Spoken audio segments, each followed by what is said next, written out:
everybody, this is Julissa. Thank you so much everybody for coming back to my channel. Thank you so much to everybody who's listening right now in the podcast. It is Tuesday, July 1st, 2025. I wanted to come here and share this breaking news with everybody.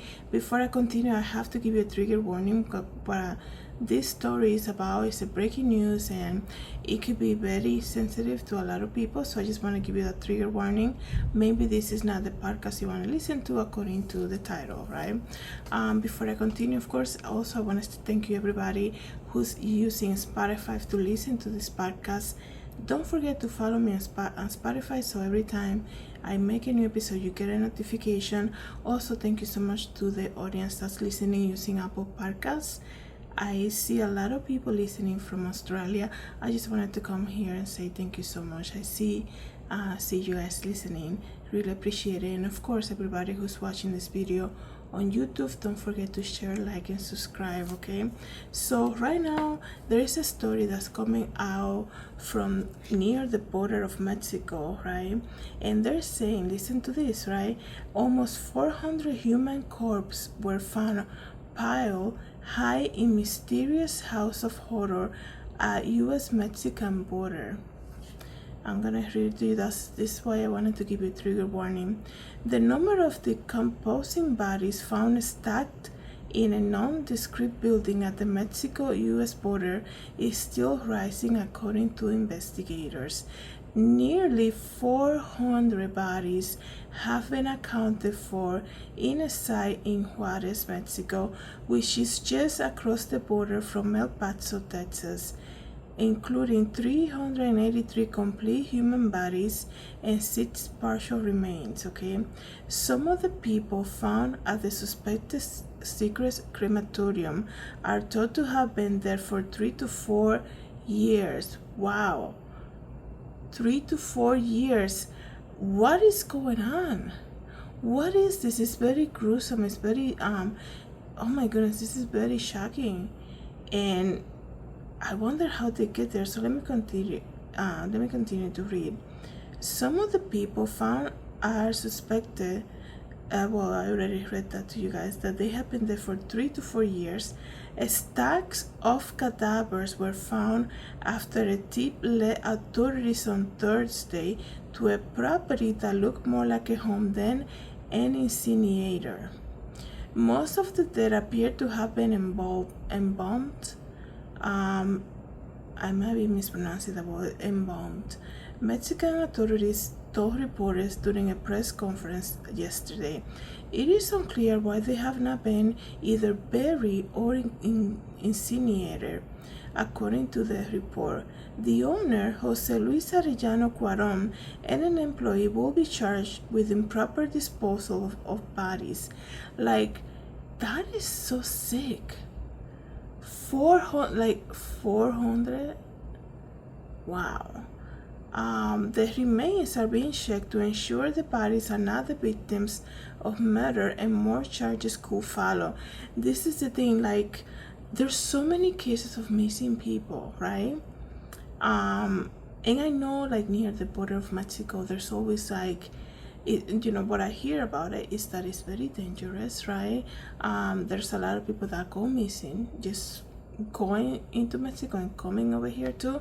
It's usually through the border. That's what I meant to say. I heard also there was a case in DC that 34 women were missing in one day in DC, and it's like, what is going on? And now in this house that looked just like a normal house near the border of Mexico, like I just read to you, 400 bodies were found that they believe that these people had died 2 to 3 years ago. This is very shocking.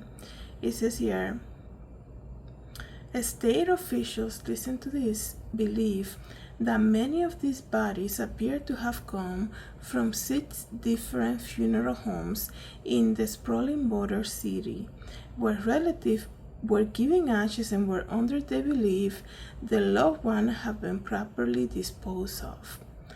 Something else is going on here, right? I mean, it's so hard to even explain. funeral homes, how much they cost, and they're gonna do this to people. They're gonna do this to a human body. It says here, while the owner appeared to have 3 licenses to operate at one point, it was unclear whether the operation was in good standing. The governor of the state of Chihuahua told reporters that the crematorium had been run by irresponsible and unscrupulous people who misused these licenses and permits. So,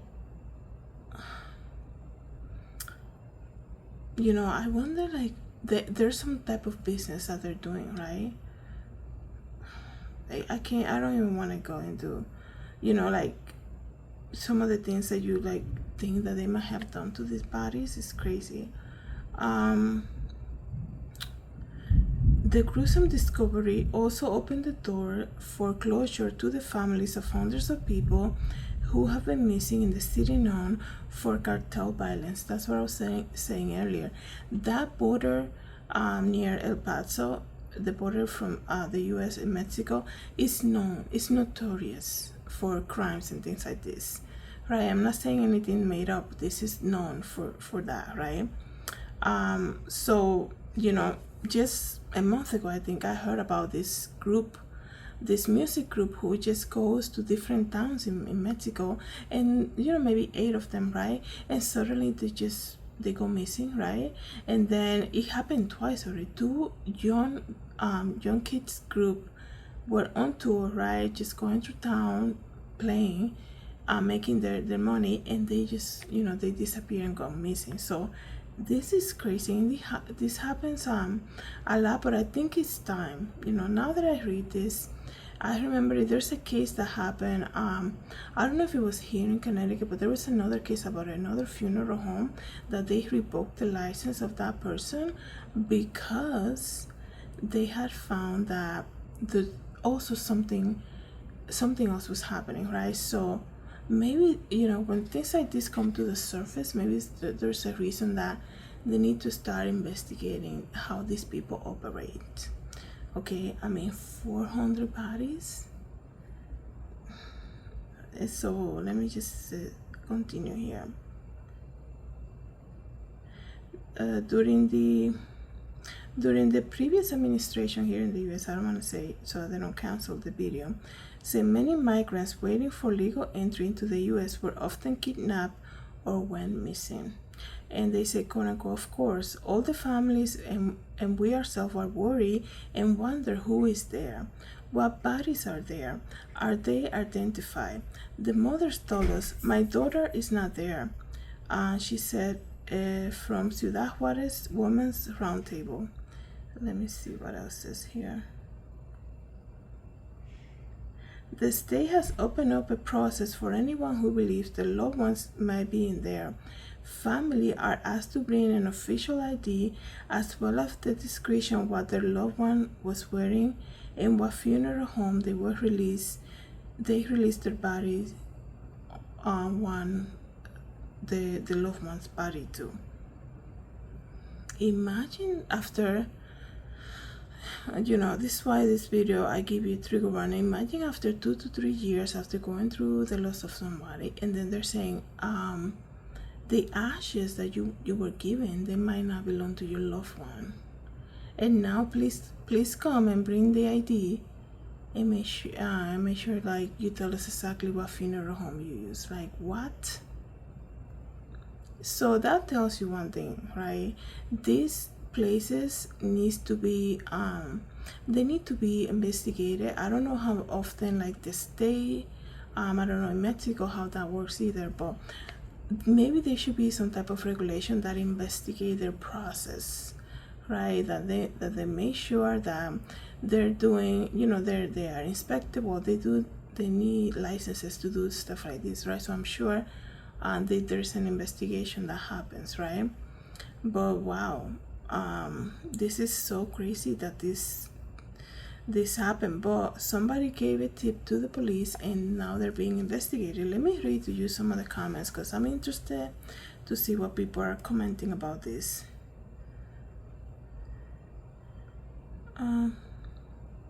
Somebody said, I am very curious about the incentive or motivation for not incinerating the bodies. Maybe their bodies were used for something else. And even involved, I would expect odors or leakage during summer. That's what I was thinking too. But it was the neighbor who tipped, right? Who tipped the authorities. But why not? Why didn't they complete the process? If the family wanted the ashes, why didn't complete the process? It's probably some type of business that they're doing. Without getting too gruesome, there's something that they're doing with that, or they, I don't know. Like I said, it's just so crazy. Let me see what else people are saying.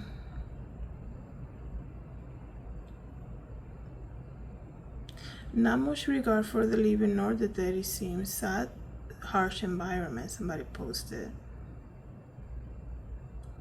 Not sure cadavers were necessary. There's mountain of rotting, and rest in peace to all the innocent victims.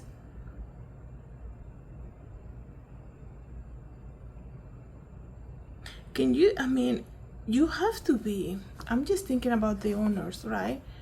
Like, you recruit people to come work for you.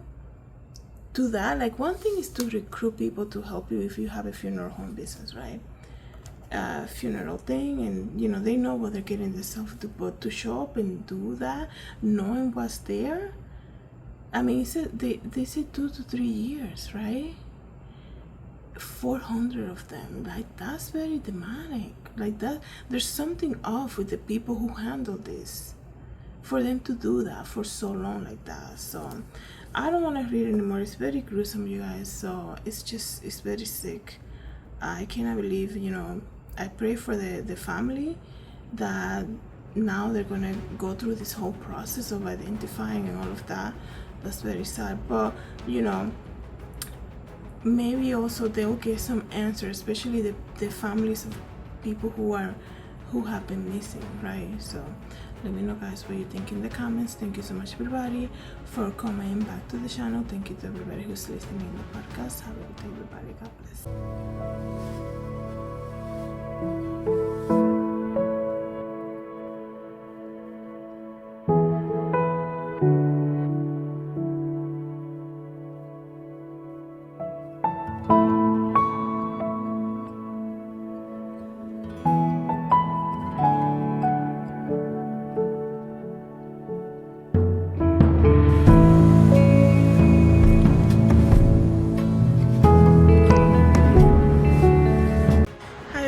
This is Julissa. Thank you so much for coming to my YouTube channel. Don't forget to share, like, and subscribe, and I hope to see you in the next video. Have a good day, everybody. God bless.